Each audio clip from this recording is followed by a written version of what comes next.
तुम सोते कैसे हो, तुम खाते कैसे हो, तुम नहाते कैसे हो। मेन यही होता है कि सोते कैसे हो और रहते कैसे हो। कभी एक बेड पे हम साथ नहीं दिखेंगे, कभी जफ्फी पाल के सो नहीं दिखेंगे, ये चीजें नहीं दिखेंगी मेरे वीडियोस में। पायल है तो ये रिलेशन है, पायल नहीं एक्सेप्ट करती तो जबरदस्ती थोड़ी हो सकता था। मैंने अपने पूरे हाथ काट लिए, गर्दन काट ली, सुसाइड करने चला गया। यहाँ पे ये देखो, ये भी हाथ काट रही थी पायल के लिए। मेरे पूरे घर वालों को ये पता था कि मैं इनसे शादी करूं। मैंने क्या करे, मैंने ना ये जूनियर आर्टिस्ट बुला लिए सारे। इनमें से कंफ्यूज हो गए चाचा कौन था। किसी ने मैसेज कर दिया कि जो आई थी ना पायल वो वाइफ है।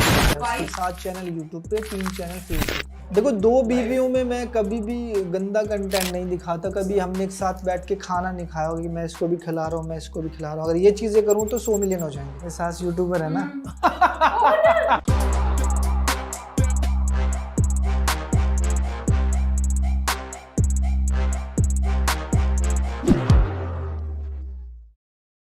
Hello and welcome to LL podcast. और आज हमारे साथ है हिंदुस्तान की सबसे अनोखी फैमिली। एक ऐसी अनोखी फैमिली जहां बच्चा नहीं बच्चे हैं, जहां बीवी नहीं बीवियां हैं, और उन बीवियों की वजह से उनकी जिंदगी में बहुत सारी खुशियां हैं और हम उनके व्लॉग्स बहुत देखते हैं। Welcome to LL podcast. नमस्ते, कैसे हैं आप सब लोग? आपको भी नमस्ते। और बस मैं सबसे पहले तो ये कहना चाहूँगा, मैं किसी को मोटिवेट नहीं कर रहा कि आप 2-2 शादियाँ करें, एक से भी हाथ धोना पड़ सकता है। ये कुदरत ने करवाया मेरे साथ और बस सब चीज़ें ठीक चल रही हैं। बस मैं मोटिवेट नहीं करूँगा 2 शादियों के लिए किसी को भी। सबसे पहला सवाल तो ये है कि अरमान मलिक कौन है? तो बस यही बताने में आज यहाँ आया हूँ और मुझे एक बहुत अच्छा प्लेटफॉर्म मिला है। सबसे पहले तो देखो, अरमान मलिक से पहले मैं संदीप था और संदीप ने शुरुआत की है 2010 से, जब मैं दिल्ली आया था 2000 रुपये लेके। मम्मी को कैंसर था, पैसे नहीं थे, 35,000 रुपये नहीं थे और उनकी डेथ हो गई। उससे पहले फादर साहब की डेथ हो गई क्योंकि वो बहुत ज़्यादा ड्रिंक करते थे। उनको मतलब अंदर से सारा सिस्टम ख़राब हो गया था। मतलब एक साथ 10,000 रुपये नहीं देखे अरमान मलिक ने कभी। और आज ऐसा टाइम है, अगर आज वो होते तो मुझसे जितना होता, मैं कहता हूँ कि चप्पल जूते भी मैं सोने के बनवा देता उनके लिए। तो संदीप जब दिल्ली आया तो 2,000 रुपये थे और जब जिससे मैं मिलने आया था वो 3 दिन लेट था, वो हरिद्वार था और मैं दिल्ली था। अब मैं दिल्ली से हरियाणा वापस नहीं जाना चाहता क्योंकि 62 रुपये किराया लग रहा था। तो वहीं के एक पार्क में मैं सोया, सुबह उठा, खाना खाया, उसको फ़ोन किया, कह रहा भाई कल आता हूँ। कल कहते कहते 2 दिन और हो गए। तो मैं वहीं पार्क में सोया और वहीं पे एक दरगाह थी, वहीं पे मैंने मत्था वत्था टेका और वहीं से मैं दरगाहों को मानने लग गया। तो वहाँ दिन वही घर था। हाँ, वहीं घर था। फिर उसने मुझे नौकरी पे रखा, 10,000 रुपये सैलरी पे रखा। धीरे धीरे धीरे करते करते चीज़ें बड़ी होती रही और वहीं से संदीप से मैं अरमान में चला गया। तो आपने जो संदीप से अरमान बने, तो आपने नाम न्यूमरोलॉजी की वजह से चेंज किया या आपको नहीं, लगा कि- मैंने क्या था ना कि उल्टे सीधे काम थे तो सोचा कि यार एक मज़ेदार सा नाम रखे। संदीप ऐसे हल्का सा लगता था। अरमान रखा कि यार जब कोई बोले तो अरमान भाई वो वाला। और पायल से आप कभी मिले? पायल बैंक में जॉब करती थी और उस टाइम ना आपको पता है कि बैंक में लड़कियों को जॉब इसलिए दी जाती है कि भाई 1 मिनट में अकाउंट ऐसे चुटकियों में खुलवा देती हैं और मैं पैसे डिपॉजिट करने जाता ही था।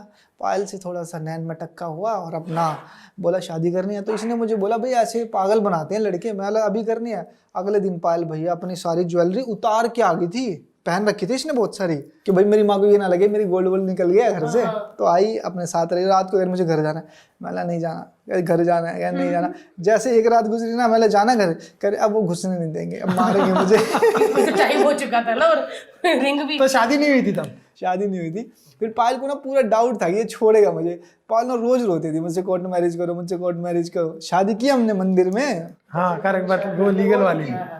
फिर भैया इसने ना पूरे तमाशे वमाशे करके मेरे से कोर्ट मैरिज कर ही ली। जबरदस्ती थोड़ी की थी। मतलब होता नहीं है क्या, तू भैया छोड़। सारा इल्जाम उस पे लगाई जा रहे हो आप। इल्जाम नहीं इसने लगा रहा। तमाशे वमाशे करके कर ली। आपने भी तो की ना। तो उसके बाद ये लगा लो आज 13 साल हो गए पायल घर नहीं गई है। जब बीच में एक बार घर गई थी तो हमारा घर खराब हो गया था पूरा। गोलू अलग चली गई थी, मैं अलग चला गया था, पायल अलग चली गई थी। अरे बाप रे, अच्छा ये भी हुआ था। हाँ, ये तो बहुत तगड़े वाला हुआ था ना, क्योंकि चीकू को पायल मतलब इनके घर वाले ले गए थे और इसके घर वाले ले गए थे और ये अकेले रह गए। मैं अकेला रह गया। तो आप लोग चले गए तो आपको पीछे से पति की मतलब याद नहीं कि क्या हुआ था, मतलब पहले सब कुछ ठीक था, फिर जैसे मेरी एंट्री हुई तो देखो एक नॉर्मल चीज नहीं थी, वो एक अलग चीज थी। तो मेरी जब एंट्री हुई तो उसके 5-7 महीने बाद चीजें खराब हो गई। ठीक है, लोगों ने पायल को बोला, मुझे बोला, इनको बोला, तो फिर ऐसा हुआ ना कि हम सब अलग हो गए। पायल अपने घर, मैं अपने घर, पायल चीकू के साथ और चीकू के पापा रह गए गोलू को अकेले। ये लगता था कि मेरी वजह से घर खराब हुआ है तो मुझे अलग जाना चाहिए अब। और पायल को लगा घर खराब हो ही गया है, ये दोनों खुश हैं, मैं अपना साइड मतलब हम दोनों की थिंकिंग ऐसी हो गई थी कि नहीं मुझे जाना है मुझे जाना है, तो हम दोनों ही चले गए। तो आपका और आपका मिलना कैसे हुआ, कहाँ मिले? क्या था ना कि मैंने ना इसकी फ्रेंड से कभी मिला ही नहीं था, ये इसी की फ्रेंड है। अच्छा आप मैं आप इसकी बेस्ट फ्रेंड हूँ। मैं एक्चुअली क्या था, मैं और पायल एक कॉमन फ्रेंड की पार्टी में मिले थे, तो हम दोनों बहुत अच्छे फ्रेंड बन गए। फिर मुझे पता चला कि हाँ पायल मेरे घर के पास ही रहती है, जहाँ पे मैं रहती थी घर के 5-10 मिनट की दूरी पे रहती थी। तो ऐसे ही हमारा मिलना जुलना हुआ। फिर मिलना जुलना हुआ तो पायल ने बोला कि चीकू का बर्थडे है तो घर पर आ जाओ। मैं चीकू के बर्थडे पे फर्स्ट टाइम मिली इनसे। मैं भैया फुल फिट विट था उस टाइम, मैंने 2-4 फोटो खींची और मैंने बोला आपकी फोटोज है मेरे पास, ये बात क्यों याद आती है बार बार। व्हाट्सएप कर दिया, नंबर आ गया। फिर मैं देखता हूँ उस टाइम ना वो चलता था टिकटॉक, और मैं अपनी म्यूजिकली चलता था, तो मैं अपनी स्टोरी डालता था क्योंकि वो तो प्लेटफॉर्म था ही नहीं मेरे पास, तो ये रोज देखती थी। अच्छा तो फिर ना एक दिन ना पता नहीं क्या हुआ, भगवान ने मेरी सुनी, इसने मुझे फोन किया, हेलो जीजू। ये बात सच है जीजू। हाँ जीजू, ये बात सच है। तो मैंने ना पायल का नंबर भी था, इनका भी था, तो मैंने इनको कॉल किया। मेरे को नहीं किया, मैंने बोला नंबर था बट मैंने इनको कॉल किया। मैंने कहा हेलो जीजू और एक दिक्कत हो गई है ऐसे ऐसे, आप आ सकते हो?